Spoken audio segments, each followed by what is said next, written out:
Hello and good evening, everyone. I hope you missed us from the last session, and we're really excited to be here, and I hope you are too. So just give me a reaction or an emoji if you can hear me now.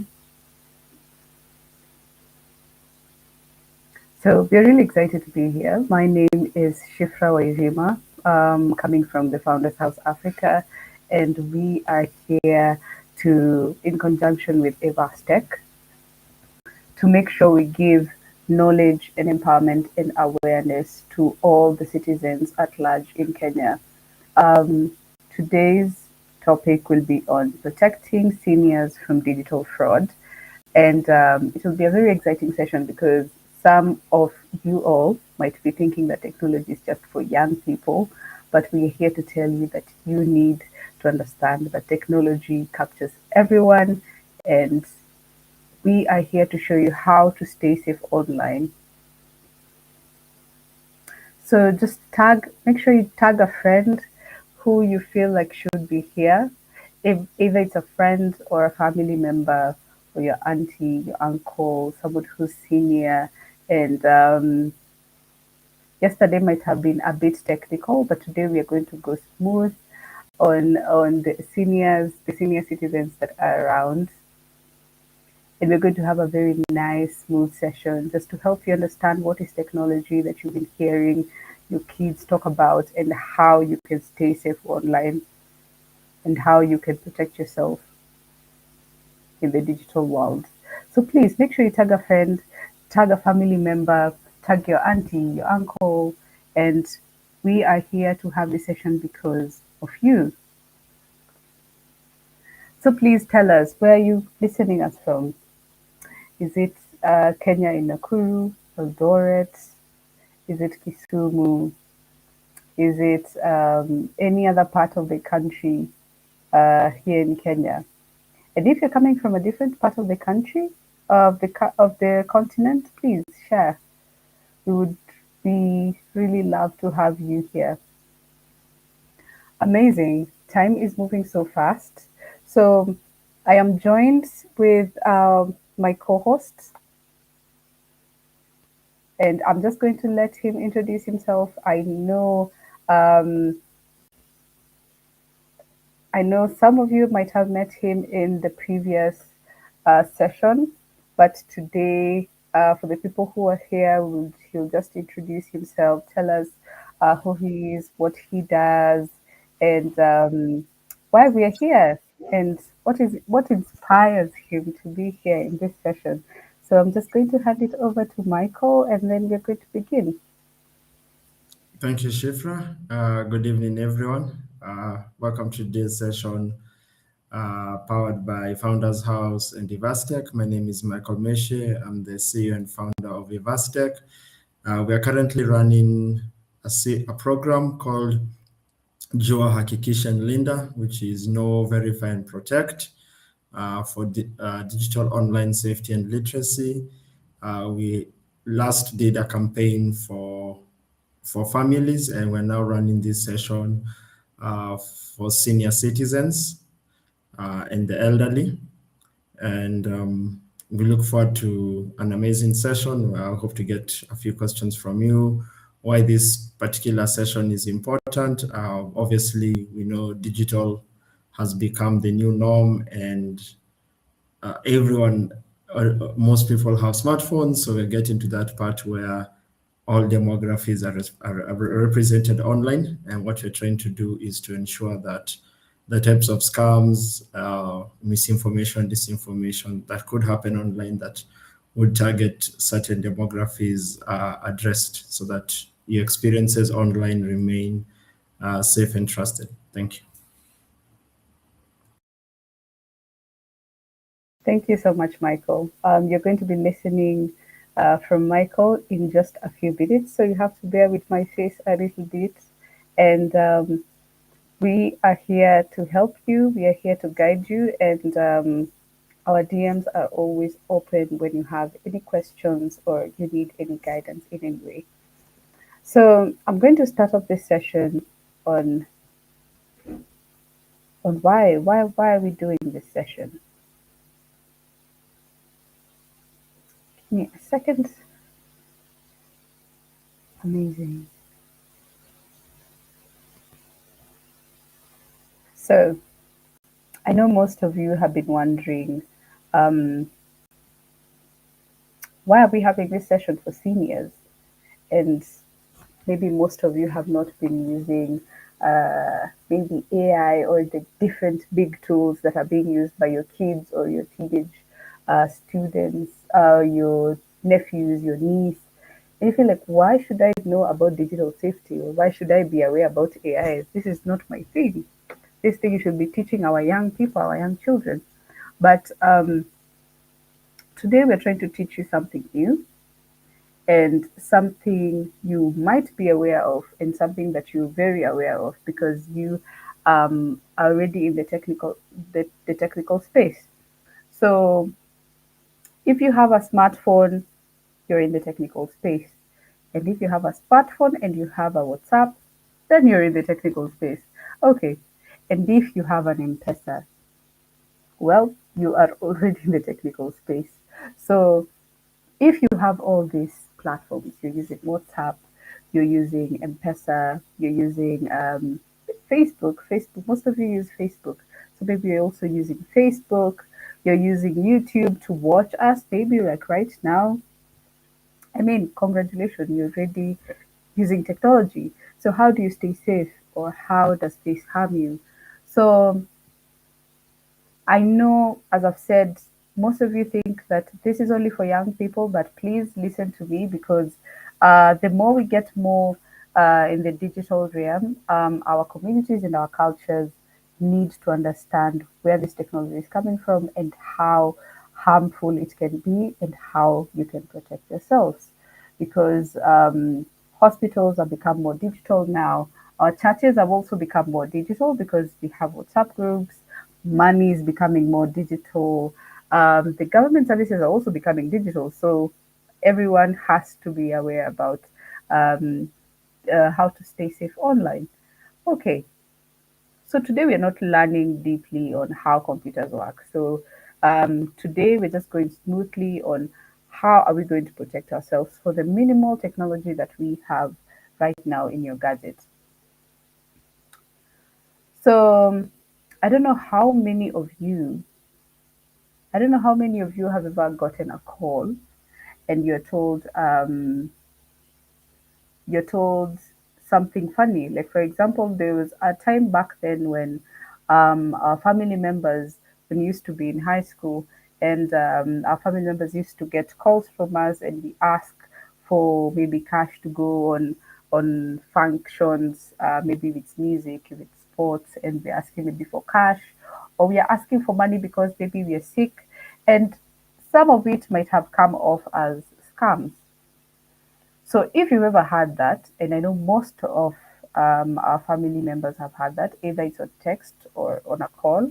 So today's training is for everyone who might have that opportunity to receive that text or has received that text and was wondering how they can protect themselves online.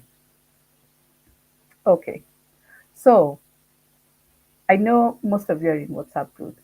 So I know most of you are also in as many WhatsApp groups as possible. There's Chama, there's church, there's one for the neighborhoods. There's so many WhatsApp groups that come. And most of the time, there's usually additional WhatsApp groups that come with maybe there's a burial that needs to be planned, maybe there's something for school that's being planned also.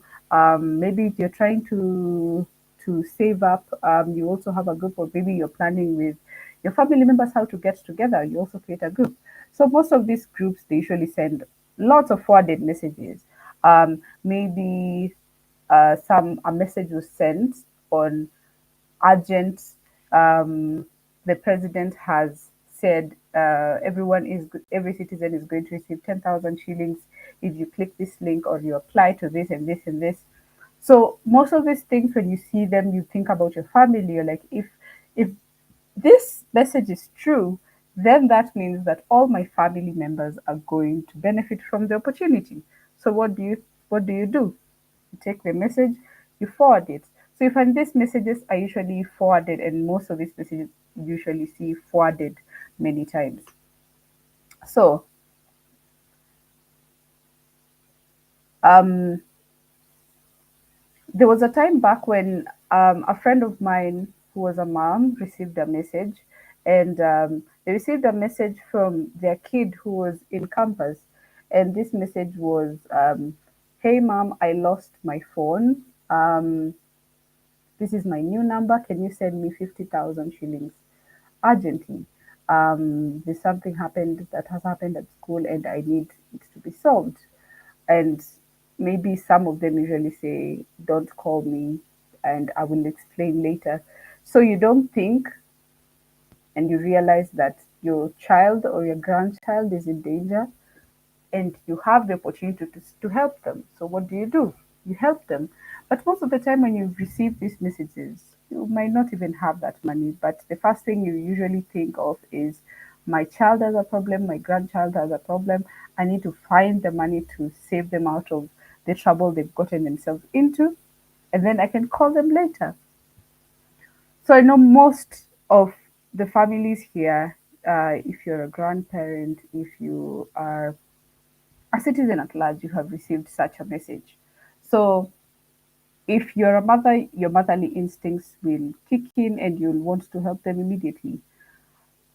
So these messages are usually baiting your love for your kids. So what they do is, they social engineer your emotions to uh, to get your money. So, as you see, this is not just more technical technology, what we're talking about here. What we're talking about here is just a normal conversation from a fake child to you as a parent or a guardian or an uncle or an auntie, and they use love as a bait. They don't use a lot of technical terms, and most of the attackers, they don't attack a phone. I'm going to give an example which is much better. So if you come from a place like Nakuru, there's these people that we call the confirm. I don't know how many of you have heard about the confirm. So if you have heard about the confirm, they're very popular here in Nakuru. I know there are maybe other gangs that are around different counties. But you see, confirm what they do. They call you. They tell you, there's a message. There's money that has come from my account, and it was a mistake. Can you please send it back? That's M-Pesa. So you come to realize that the message that was sent was out of not a Safaricom number, but from just a usual number. So if you don't think, you stop and verify to check if this is true or not, you might be actually sending your own money to the wrong people. So let's just use a simple example as the confirm in Nakuru, the people who call people and they tell them, "I've sent money by mistake, please send it back." They bait you because maybe you're trying to be faithful, you don't want to eat anyone's money, so you send them your money. So scammers usually understand something. They understand that when people panic, they usually stop thinking. And when people are afraid, they stop checking. And when people are in love, they want to help immediately. So these scammers usually try their best to create emergencies whenever they can.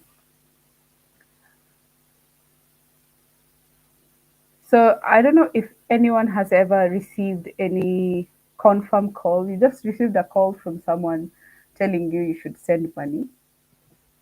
Please, if you have, just maybe you can mention it in the chat. Tell us your experience. How was your experience with a confirm conversation? Maybe most of you have had fun of it. Right now, maybe it's aware to most people, but some of you are not aware. So you can just share your stories of how maybe you've ever been affected by confirm, and maybe to help someone else later. So I want us to play policeman. So when I say we want to play policeman, today we're becoming, policemen are usually detectives. They're people who want to discover things and want to check in to the realities of things. I hope everyone is ready. If you're ready, you can put a thumbs up. So I know most of you had received maybe a certain message saying, "Urgent, your M-Pesa account has been suspended. Click this link so that you can retrieve your account." So if you have, you can please share your hand. Or maybe you said you got an email on your Gmail saying your Facebook account has been hacked. Click here to retrieve account, and maybe it wasn't hacked. How many of you have done that? You can just maybe lift up your hand. So these are the different scenarios that happen in real life. So most of these messages, some of them look very, very real. And not even some of them. Right now, messages are becoming as real as it can be. So you wouldn't know if it's not real or not. So you should ask yourself, you have to have the police mentality or the detective mentality. So is this message real or is this message fake? I know it's something that you need to discuss on. If you have such kind of message, you can share it with your friend or your neighbors or your relative, or maybe a young one that's in the household. You're like, does this message look true? Should I click this link? So make sure you debate with yourself as a policeman and be a detective without so that you can question everything that comes in your DM.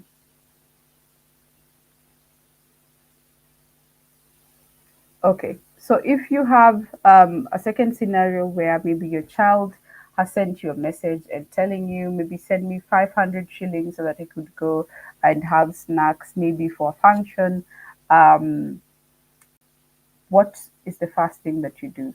Do you call that number? Do you call the school? What do you do?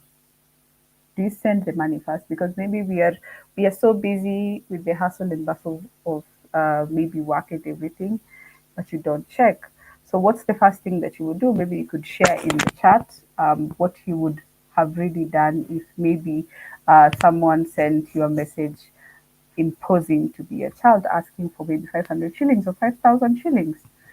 Um, and most of these people, they use maybe your family member, your contact, and most of them usually they succeed in baiting the families, and people have actually sent money, and I've seen struggling families who have been conned and they sent their money and they had nothing. Maybe they borrowed that money from someone, now they have to pay it. It's a very harsh moment to be unaware and to be and not have the cash at hand. So make sure you be very aware of your surrounding and make sure you have that detective mentality or the police mentality to always question every message that is at hand. Just like the joke, oh, na maswali mengi kwani we ni polisi in Swahili. So you have to be a police in everything that happens in your phone. You have to ask yourself questions on is this thing true? Where's my daughter? Where did I leave my daughter last? Is she in school? Would she be in a place that she could be hurt? Should I call the school? Those are the kind of things you should be asking yourself before you keep yourself in the in a very impossible situation that you wouldn't save yourself. So today we are learning the magic words of what we really need to do. When you get such kind of message, you need to know, which is Jua, as Michael, the Michael facilitator, has said, Jua, know, which is know all the tricks that usually come with this different scammers that are coming, and they usually try their best to be as updated as possible. So make sure you're also updated in the technologies that maybe your young ones are using, or you're the one who's using it. So Jua is to know all the tricks that come with the scammers. Hakikisha, what is hakikisha? To verify if that information is true. Linda, what is Linda? Linda is protect yourself and others. So if you get a message, instead of sharing it as fast as you can because you care, the only way you can care is making sure that that message is actually logic before sharing it to your loved one. So Linda, protect yourself. And so those are the three magic words that we're going to learn today. So we have Jua, we have Hakikisha, and we have Linda. So I hope you can have them in mind so that it's understandable for everyone, so that you can learn and you can be able to teach your family, maybe train a kid that you have there, your niece, your nephew, so that they can understand, so that they don't send messages just randomly. So those are the three magic words that we have today. So give me a few seconds. So those are the three magic words that we have. I think I'd missed that. So Jua, know the risk. Hakikisha, which is verify before you trust. And Linda, protect yourself from others. Protect yourself and others. So let's talk about why scammers would target senior citizens or you as an older generation. So senior citizens are usually considered also maybe naive or people who don't know a lot of technology. So you would be baited faster than the younger ones because they are really updated. We can talk about that the senior citizens are often trusted in the family to make decisions or have the higher hierarchy in the family. So if they send a message to a family member, it's trusted, and scammers usually respect that, and they pretend they call you and they pretend to maybe be banks or maybe hospitals or telcos or your pastor. I remember there was a time my dad was hacked. His Facebook was hacked, and then messages or things sent to different pastors saying, "Can I ask for 5,000 shillings?" And people already knew his character. He was not a man who loved borrowing a lot. So if somebody that senior can be captured, a lot of his people who follow him or are under him can be able to attack. You can be able to attack a large number of people when you have someone who's senior. So that's why it's really important you, as a senior citizen, to understand the dangers that come with technology and how to stay safe. They bait you with love. They pretend maybe they're your child or your grandchild, and they tell you maybe they're in danger, and you don't want any one of your grandkids to be in danger, and they will use fear, and they'll claim maybe your account is blocked and you don't want your account is blocked. You know that account maybe has different of your family members that you don't want to let go, and they might use shame also. They can also trick you and hopes, well, they use shame after a person is tricked, and they hope that the person stays silent. So make sure you're not silent, make sure you keep safe and you're staying alert and aware of things that are happening in your surroundings. So what is the scammer's playbook? This is how it works. The first thing they do is they pretend to be someone trusted, like for example your child or your grandchild, or the example that I used of my dad, who's a pastor, who was used, and they pretend to be maybe that person. They impersonate someone, and they can pretend to be someone you really love so that they can get something from you. So the first thing they do is they pretend watajifanya. The second they do is they give you pressure. They tell you there's urgency, there's an emergency, you need to send this right now. So if someone is giving you a lot of pressure and a lot of urgency, you need to first relax.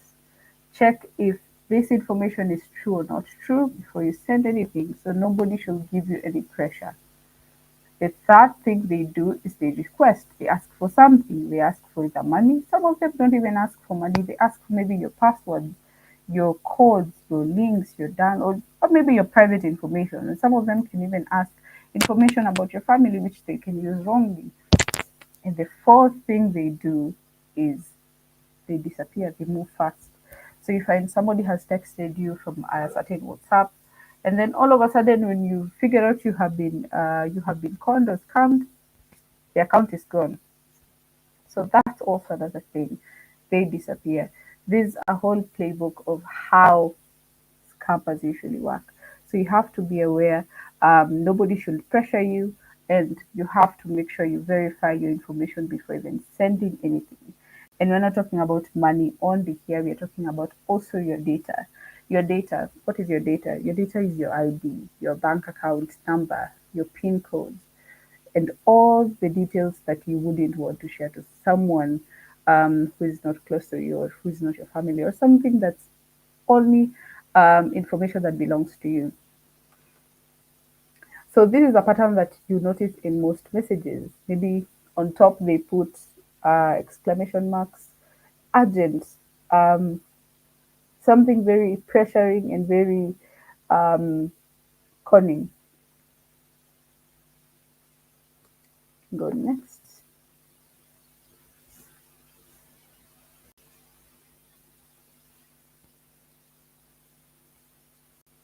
Okay, so let's do an activity. You should spot the red flags in this message. So the message is, Dear customer, your account is limited. Click below to restore access. This message looks similar to an M-Pesa message. Okay, so the first question I'd ask is, who sent it?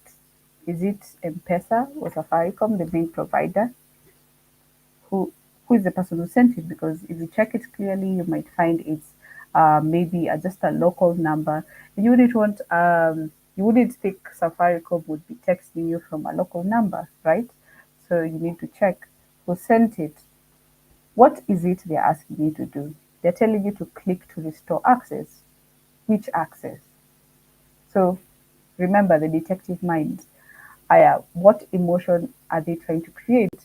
Your account is limited. If I am told that the account is limited, then I have to be a little scared. Why is my account limited? I remember I left 5,000 shillings or 10,000 shillings in my account. What emotion are they creating? And the fourth thing is, would you click? Would you call? Would you ignore? Or verify another way?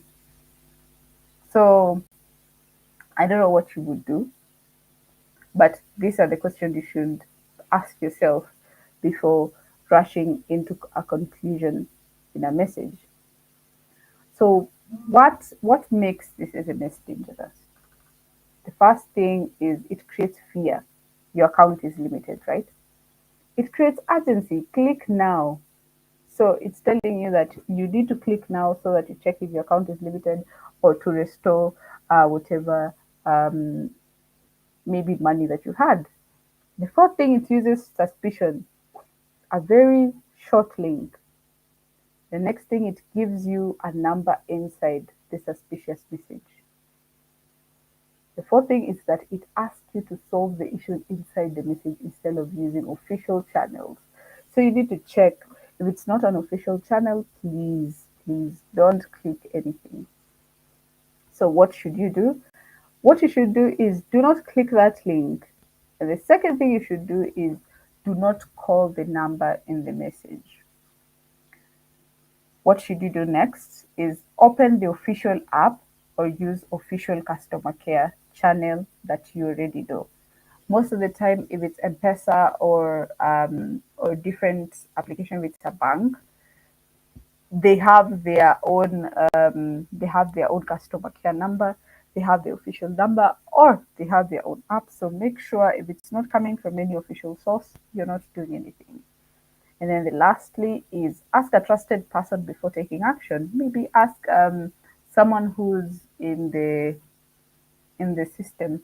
Maybe it's your one of your elder daughters or your elder siblings or somebody who's closer to maybe who has been working through your accounts and knows how to handle your accounts. So if you've not been going through your accounts and somebody is you've handed over your credentials to maybe your son or your daughter to handle it for you, make sure you can also check in with them and see if everything is okay before you start doing anything. So, what we talk about now is M-Pesa, bank, and payment safety rules.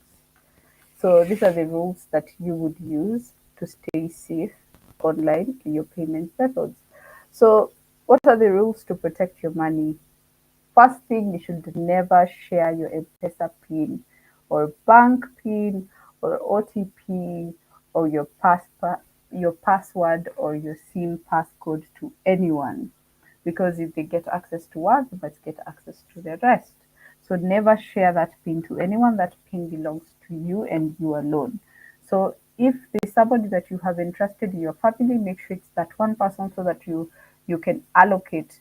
Is it if I've given my eldest daughter my account details, then you know that if some money is retrieved from my account, I know it's my eldest daughter. So don't keep sharing your PIN. Only if you know you will forget, or you know in different circumstances you would be able to get that chance to retrieve your money, and you have that one person, that trusted uh, family person that you have in your family. Make sure they're the only one who know your credentials.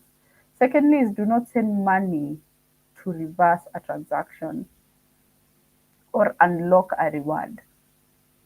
Thirdly, is do not stay on a suspicious call while making a payment. So if somebody is calling you, you don't know the number and you're trying to pay, please put that phone away. Make sure you concentrate on whatever you're doing. Um, Second last is read confirmation screens slowly before approving. So if they tell you, are you sending 5,000 shillings to Kemani, Kemojiro, Kojivi? If that's not the number that you're not supposed to send, read slowly so that you might be sending to Kamau, but the number that you're sending to M-Pesa is going to maybe Kipngetich. So you have to be very careful to read slowly and see if where you're sending your money. So if money has been moved wrongly, act very fast and through the official provider or bank channel. So let's say you've sent a money wrongly, make sure you can maybe say no. There's a way, if it's an M-Pesa message, you can say instead of yes or no, you can say no. The second thing you could do is you could reverse that M-Pesa money that you already sent. So what is not proof? Official looking language is not proof. If somebody is talking English, that does not make them a good person or an official person or somebody who comes from a bigger company. A caller knowing your name is not proof. They might just taken your name from anywhere, or I've just stood outside your gate and I've heard you being called Mama 10 or Mama Nani. So make sure that if somebody calls your name, it doesn't mean that they know you. Another thing is that a familiar photo is not proof. People, they might send you a photo maybe of a neighbor, maybe I'm your neighbor, or I am this and this, and you feel like you know this person. Maybe it's not the person. A voice note alone is not proof. They might be using maybe a deep fake or something that's AI generated or cloned, that it might not, you might think it's your daughter, but maybe it's not your daughter. So a voice note, somebody sending a voice note, it's not proof. And a forwarded screenshot is not proof either, because it can also be edited. I hope you're getting along well, and I am going as slow and as simple as possible so that everyone can understand and contemplate whatever I am trying to bring on board. So let's do another activity. So let's say there's a family emergency message from a WhatsApp number. Mom, I lost my phone. This is my new number. I am at a hospital. I need 12,500 shillings urgently. Please don't call. Send it now and I will explain later. So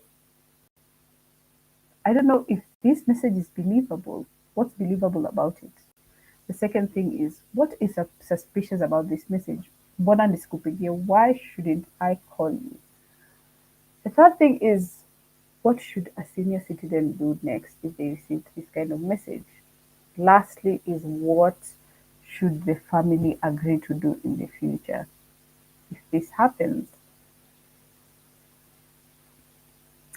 So let's talk about having family code, like a family code word, something that's simple, but something that's your own as a family. You can choose it together. That's the first thing. Use a word that's very easy to you to remember. Something that's not obvious. Don't use your pet names or something that's around you people. Something not obvious. Um, something that is something that is not obvious and not in the social media platforms. Example is a private joke, maybe that runs in the family, or an old places, your old place's name, something that's not really close to whatever that happened in your family. Secondly, is that use it only for emergencies. Don't just keep floating it around. If someone asks you for urgent money, the receiver should ask for a code word before acting. So, if, maybe your daughter has been using a number from maybe her friend's phone. The first thing they do is they send you that code word. The third thing is verify another way. Even with the code word, call the known number, ask or maybe ask a trusted relative, or if the request is large, or if the request is large. Okay, so let's check on a verification routine. I remember in the last masterclass that we had, we were talking about how we should create cultures in a family so that even the kids understand that they need to be safe online and different ways that they can stay safe. The same way you train them to eat food. Like for example, in my family, you can't eat food without greens. So that's the kind of culture you should create even in the digital space in order to be safe. So what kind of routine or culture do you create in your families as a senior citizen or somebody's hierarchy in the family? So the first thing is pause. Do not respond, click, or pay immediately when you receive any messages or any suspicious um, messages. The second thing is source. Who sent it? Was it a known number? Was it an official channel? Is it a new account? Thirdly, call back. Use the number that you already know, not the one that is in the suspicious message. So if my daughter is texting me via maybe 0705, I know her number is 0710. I can call her with that 0710. Ati umesema uko wapi? Ati unataka nini? Verify first.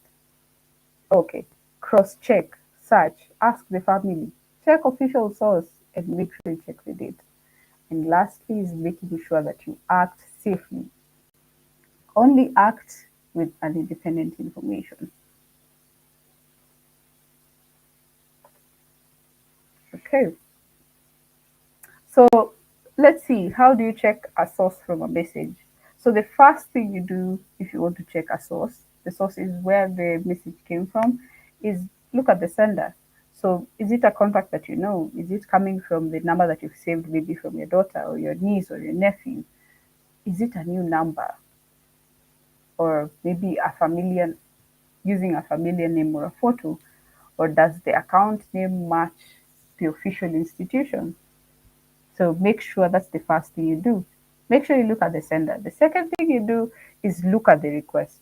Is the request asking for money or an OTP or a PIN or a password in secrecy or in urgency? Or is it asking you to click a link or maybe to download an app? What's the third thing you do? The third thing you do is use an independent route. So what is this? Make sure you call the known person directly. As I said, if your daughter's number is 0705, um, if your daughter's number is 0710 and they've texted you with 0705 telling you it's a friend's number, call them with the 07010 asking them, what are you asking? What do you need? Make sure you verify it directly. So if they don't pick, then you know there's an issue. Open the official app yourself. If it's M-Pesa, if it's a bank app, make sure you open the app, the official app that you have. Make sure you also search in the official website. Maybe it's from Chrome or Google or any a browser that you love using. Maybe you love using Phoenix, like one of my aunties does. Also, the next thing is ask a trusted helper. For example, in my family, people come to ask me for questions if anything has happened wrong. Oh, my Facebook has been hacked. Oh, I've gotten this message. Oh, my Gmail is not working. So have that, you have that person in the family who you can run to whenever there's this kind of scenarios and they can help you through it. So those are the things that you need to keep checking on before you do anything. Verify, pause. Um, in the previous session, I had mentioned something that the Gen Z love to say: stop, drop, and roll. So when you receive this kind of message that sounds very urgent, na itakupesha sana, make sure you stop, relax, drop. Make sure you think about this message. Is it asking for something that you shouldn't give, or is it asking at urgency? Do I have whatever they're asking for? Enroll. Then have a verdict. Am I sending this information? Is it viable?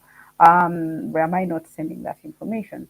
So this is something that you should do also with the three principles that we have talked about Jua, um, know, and also protect your family. Now this is my last slide so that I can give it back to Michael. Um, what are the verification tools for a live practice? So the first thing you do if you want to verify, for example, I've given this message. If you have received a message that the president is giving out 10,000 people to every citizen because maybe he loves the citizens, maybe it's true, maybe it's not true. The only way you can now check, the first thing you do is maybe go to a Google search. Is it true that there are news like such? If you go to that, if you find there are news talking about such, maybe there are bigger platforms that are talking about it. For example, if you see Citizen has posted about President giving out 10,000 shillings, then well, that message might be viable. So make sure also look at the platform that's sharing Google search. Second thing, you can do a Google Lens to capture a screenshot or an image. Thirdly, is fact check sites. So look for claims already that are reviewed by maybe PesaCheck, Africa Check, or maybe credible newsrooms. Fourth is official channels. So if maybe it's about M-Pesa or Safaricom, make sure you go to the Safaricom app or the official website that's online, or a verified page if it's a bank. Five, deepfake tools. This you can use very cautiously. Um, do not replace, uh, use cautiously to support, not replace, and use human verification. So I think that's one of the five ways you can make sure you verify information before you send it to your family, because we love our families and you want them to stay safe the same way we want to stay safe. It's the reason why you're here and the reason why we are here creating this session for you guys. So I just want to welcome Michael to continue with the session. I know he has prepared amazing content for us and for the families at large. And please come with an appetite of listening to Michael. He's a very inspirational cybersecurity leader, and I know he's going to drop bangers on us.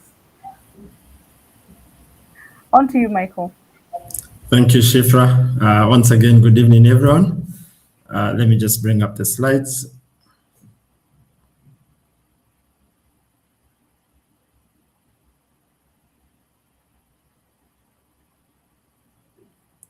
If we could get to,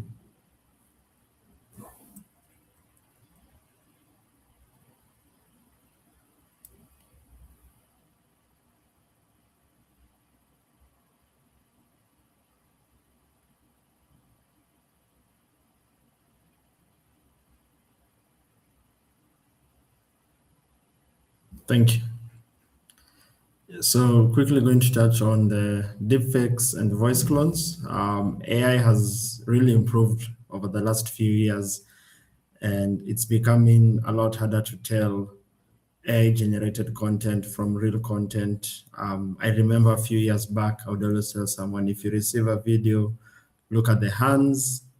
If there's 6 fingers or the elbow, the wrist doesn't seem to be in the right place, that's an AI-generated image. The technology improved after that. We ended up in a place where now started telling people, look at the eyes. If everyone has the same facial expression, that is AI generated. It got to the point where it's become even harder to tell photos and videos. So some platforms have gone a step ahead to try and label this content and let you know that the content appears to be AI generated or is possibly AI generated. And I think that's a good step. So what are some of the steps we can take? Do not trust video or voice notes just because it looks or sounds familiar. The technology right now can really look very real, so we need to be careful of that. Be careful with clips that are shocking, emotional, political, religious, or urgent, especially urgent clips. And also, according to the timing and the season that we are in, a lot of misinformation spreads or disinformation spreads whenever there's urgency, so we just need to be careful. Watch for odd lips, strange blinking, a robotic tone, inconsistent lighting, or missing context. Or even just sometimes you see very polished videos. That could also be a sign that it may be a deep fake or a voice clone. If they're asking for money or secrecy, verify through a trusted number. And then when in doubt, do not share the clip, because you also do not want to aid these people in their misinformation or disinformation campaign.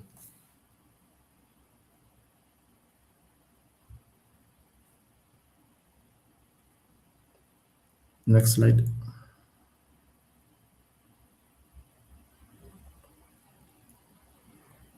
So what do you need to check for during a suspicious voice note or video?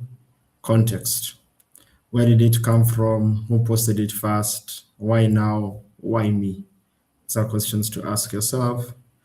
Around context, around the content. Does it ask for money, urgency, secrecy, outrage, fear, action? That context, alongside the context, can help you determine whether this may be real or fake. The source. Can you find the original video or statement from a trusted news report or from a fact-checking tool? And we look at some of those tools in a few slides. Then the action. If you're unsure, do not forward, do not, you could always ask someone to verify before sharing that information. Next slide, please.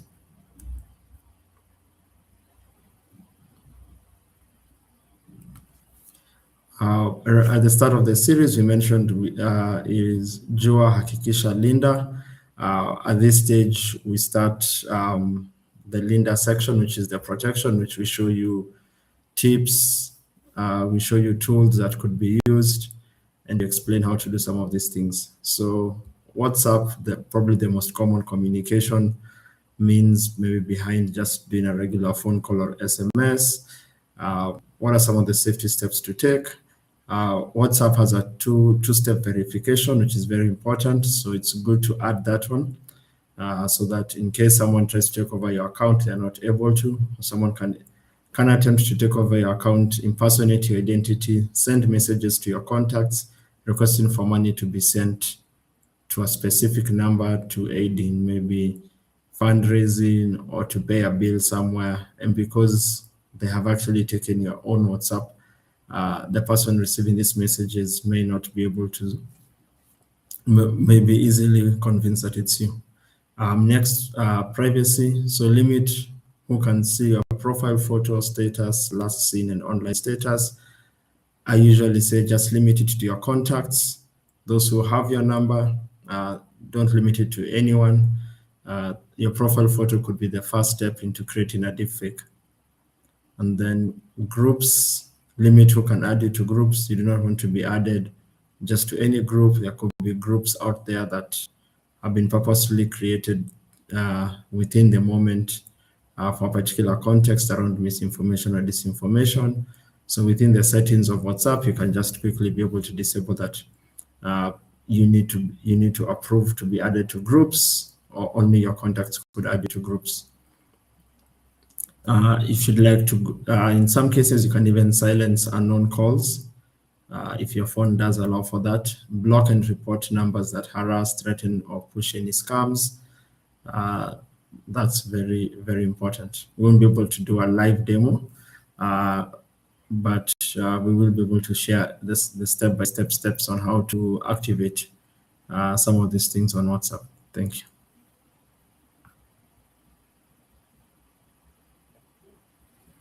So all about the phone, your mobile phone is probably now where your digital identity lives the most.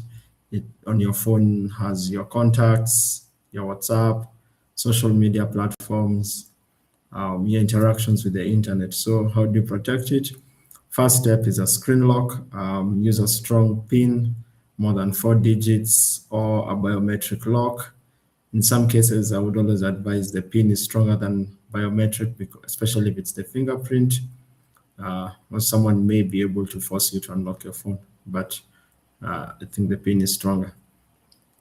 Then to updates, a lot of these phones come with security updates from time to time. It's important to put them there so that your phone doesn't get any malware installed or viruses, which could be used to exploit, to steal some information, to install apps that could threaten your privacy by recording phone calls or taking screenshots of your device.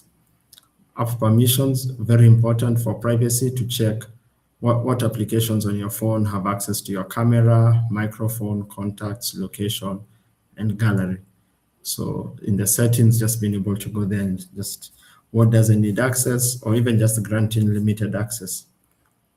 If it's for your gallery and you have some privacy concerns around an app having access to your whole gallery, I've seen most apps nowadays even allow you to have limited access where you choose maybe which folder they get access to, or which specific files within your gallery they have access to. Find device. You could always turn on your device, find my device, find my iPhone, or a location tracker, so that you're able to find your device when lost, and also be able to wipe the device in the event that it's stolen. Backups, it's important to take backups of the device, obviously for data protection, just to ensure that in case something does happen to the device, you will be able to recover it. Then app sources, only install trusted apps. The app stores for Android and iPhone, for Apple, have really improved over the years in terms of their security. So it's a lot easier to just trust the apps from there, as opposed to downloading an app from our website and the app isn't on any of the app sources or the app stores.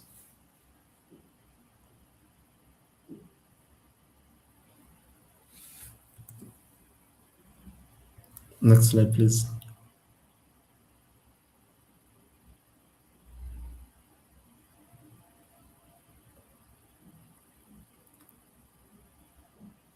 So when it comes to your PIN, password, or your one-time passwords, what's the rule? The golden rule is no legitimate caller will ever ask you for any of this. If it's a PIN, a password, a one-time password, or any form of verification to access anything, no legitimate caller will ask you for that. If someone is asking for that, that should be an immediate red flag. So obviously, we do not share codes on calls. Opt to call the official number of the service. Just check online if they're asking you for this information. You could ask them to call you back during that period before they call. Go online, check. Are they available online? Is the number the same? So in the call, do not read any codes out loud. Do not approve pop-ups while on the call. Do not install any app they recommend. If in doubt, best thing is to just end the call. They will reach out again if they were genuine. If they were scammers, they'll try someone else.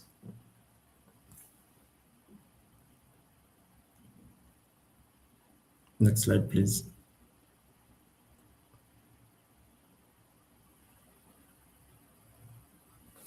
So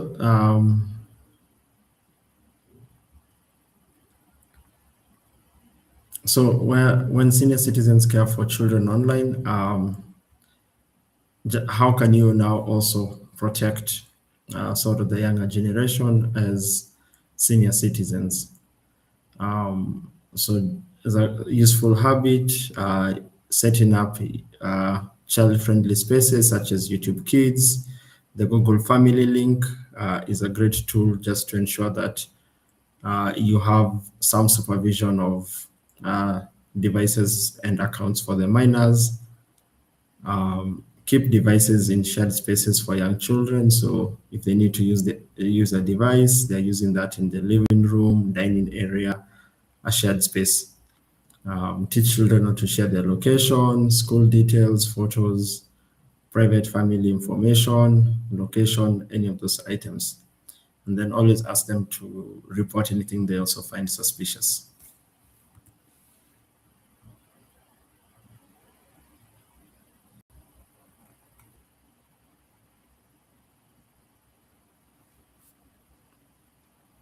When it comes to cyberbullying and respectful online conduct, obviously avoid insulting, mocking, threatening, shaming, or spreading rumors. Then, if targeted, do not fight publicly, block, report, and share the evidence. And the block and report feature is quite common in a lot of the online social media platforms. Saving the content could be if you want to take further legal action. And then if a grandchild is targeted, please listen to them carefully. Do not blame them or move to punishing them. Obviously, just try to handle the situation. Save evidence such as obviously screenshots, dates, usernames, and messages are very important because you might need to use them as evidence. Escalating to trusted officials, not within the family, adult schools, platform itself, or even going to the local authorities.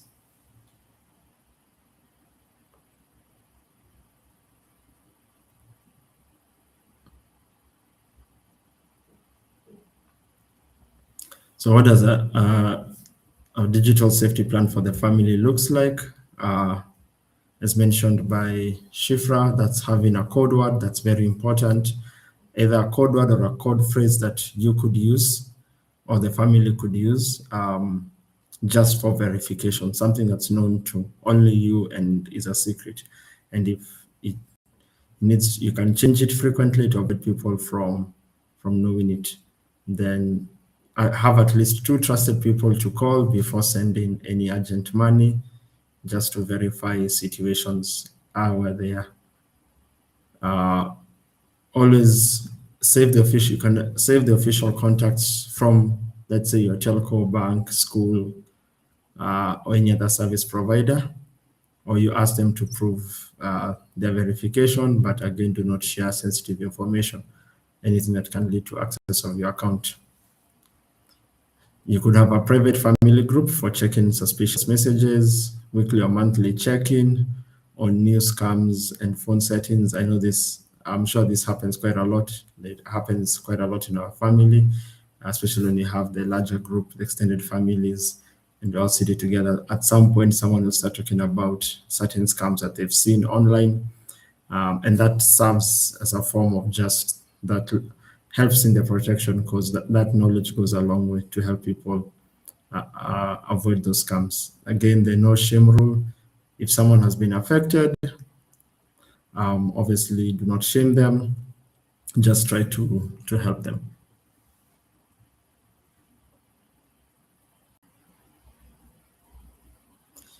So what would be the ideal responses if something does go wrong? Step one is to stop, whether it's a chat or a call, end it. If you already started paying for something, stop paying for it. Find yourself, you've been told pay 10, maybe pay 10% deposit, and then you're told, oh, you need to pay the rider before they leave. You need to pay for this before that. If it feels off, then just stop. Freeze. In this case, where it was involving anything sensitive like your bank, M-Pesa, hospital, or anywhere, you call the official channels, ask them to freeze your accounts just so that to prevent any financial or information loss. Then secure, changing your passwords or pins on your trusted devices, and as much you can even go the step further and you sign out of all devices or request all devices to require the new password, so that even if they had logged in on a separate device, they will as long as they have access to the internet, they will be logged out and forced to put the new password. Step number 4, save. Collect the evidence. It's very important to do so. Deleting it out of shame is not the best approach to go. Then 5, which is tell, speak to the trusted family member for assistance if required. And 6 is reporting.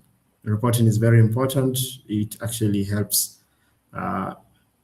local authorities. It also helps the platform providers know what sort of risks their users are facing. So make sure to always report.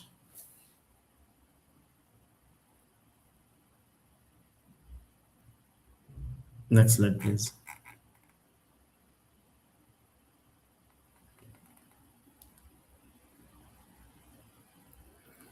So just a quick overview of some of the reporting contacts that we have available within Kenya.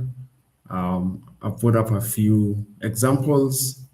We have the National Computer and Incident Response, the National SAT, that deals with cybersecurity incidences. NC4 is also a channel that could be reported to.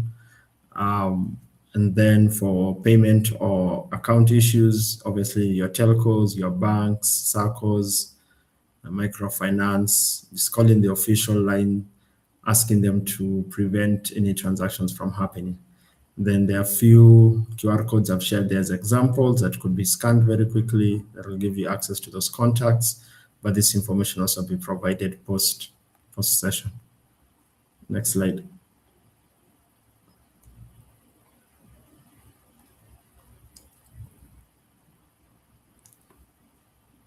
So this ideally was meant to be a practice session. We'll simply walk through a scenario and we can see what should be done.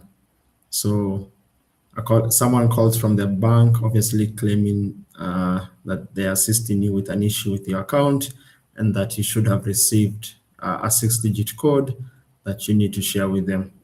Remember, OTP, passwords are not meant to be shared. PINs, anything that grants anyone access, that is your personal information, not being shared to anyone. See another scenario, a new WhatsApp number says someone needs money urgently, and they're refusing to call. Maybe your daughter needs money urgently. For example, Shifra had given earlier about the friend who the daughter was asking for 50,000 from their parents. So in that case, you try to call the number, try to speak to the person they're claiming to be. If you can't reach them or they can't take your call, even if it's a video call, that's a red flag.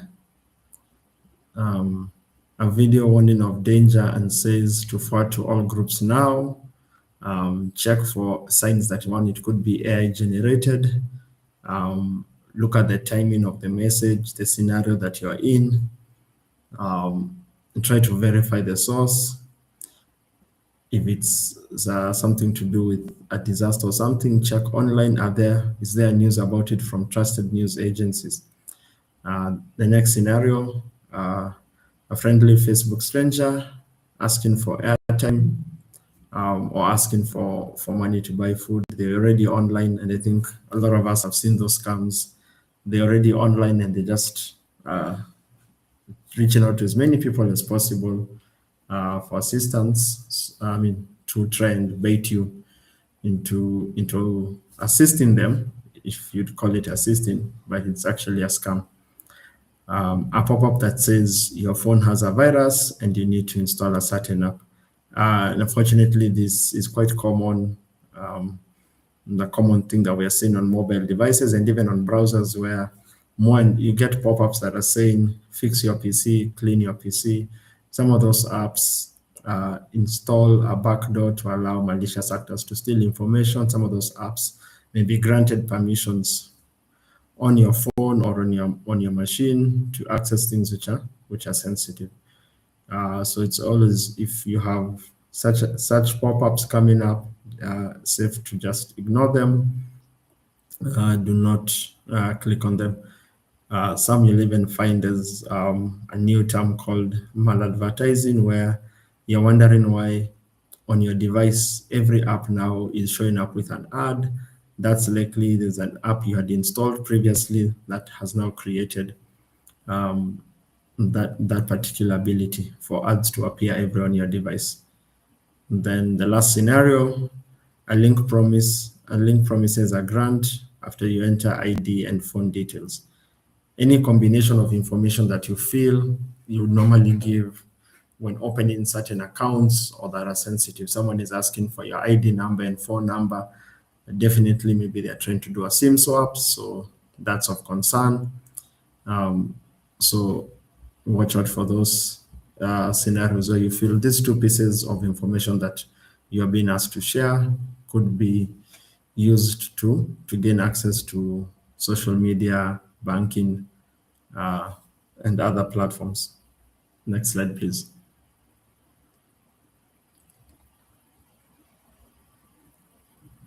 So what you could probably do during this call, quite quickly, or actually within the next 24 hours, which would be a quick win. You can pick one, you can try to do all of them.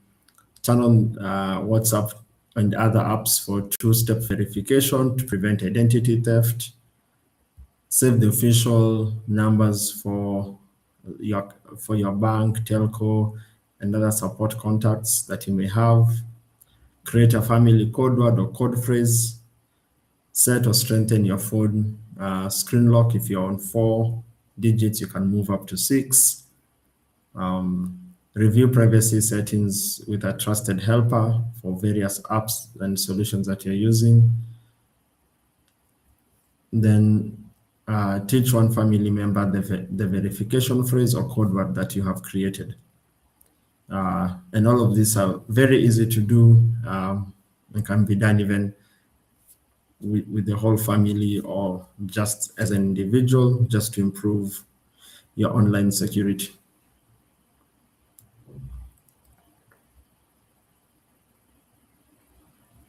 Next slide, please.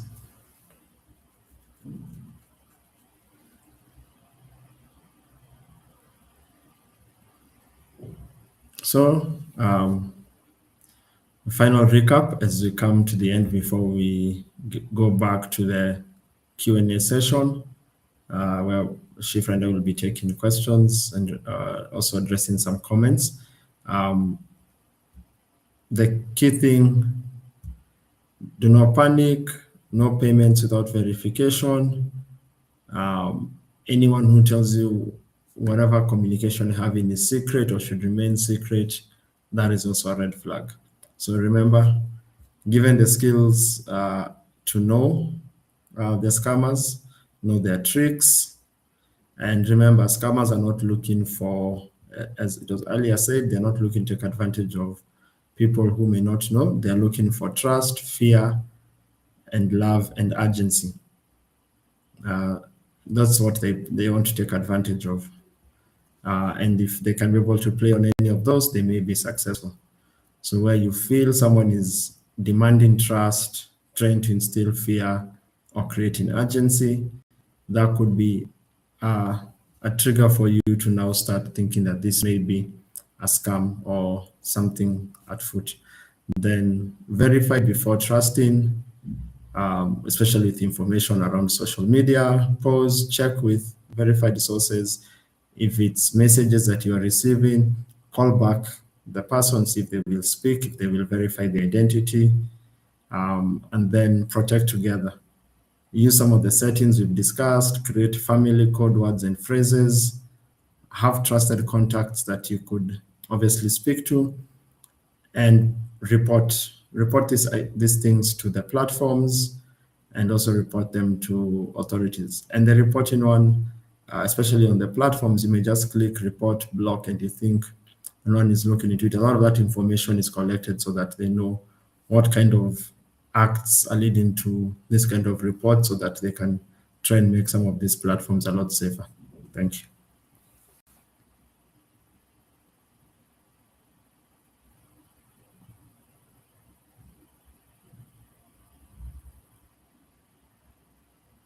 So some of the sources and tools that we had used for this, and we'll share those ones as separate material alongside a few other items that, including where some of these tools are, the links for them, all those will be shared. Thank you.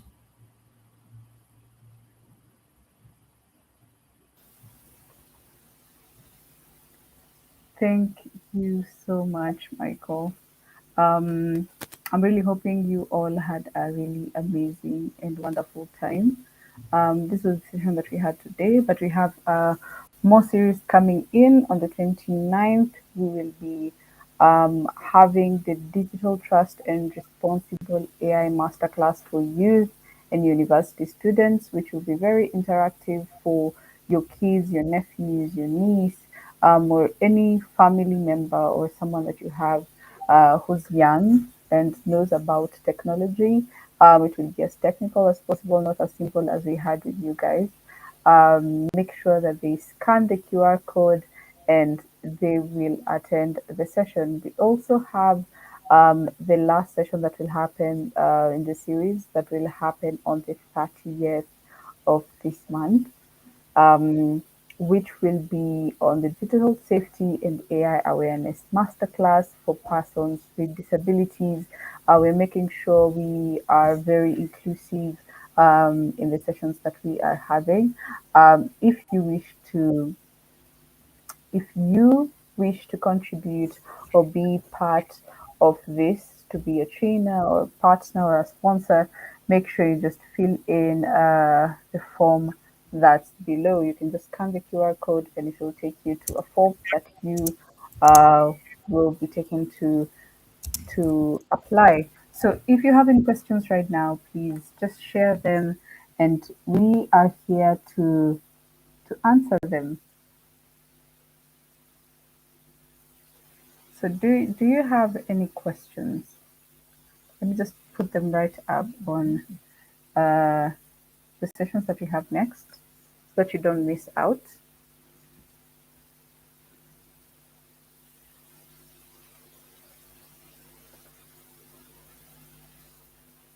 We're hoping that you could drop your questions. If you don't have your questions now, our DMs are open.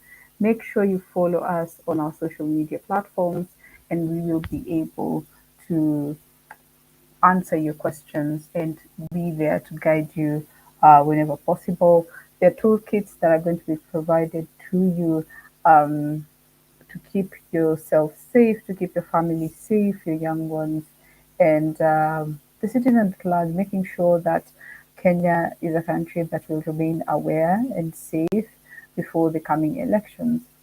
So if there are no questions for now, I'm just going to ask Michael any last words for our guests before we leave. Thank you, Shifra. I guess my last three words would be Jua, hakikisha, linda. Amazing. No Jua, no verify, Linda, which is Protect. wait, protect. Yes, I was trying to look for that that one in my head. So know, verify, and protect.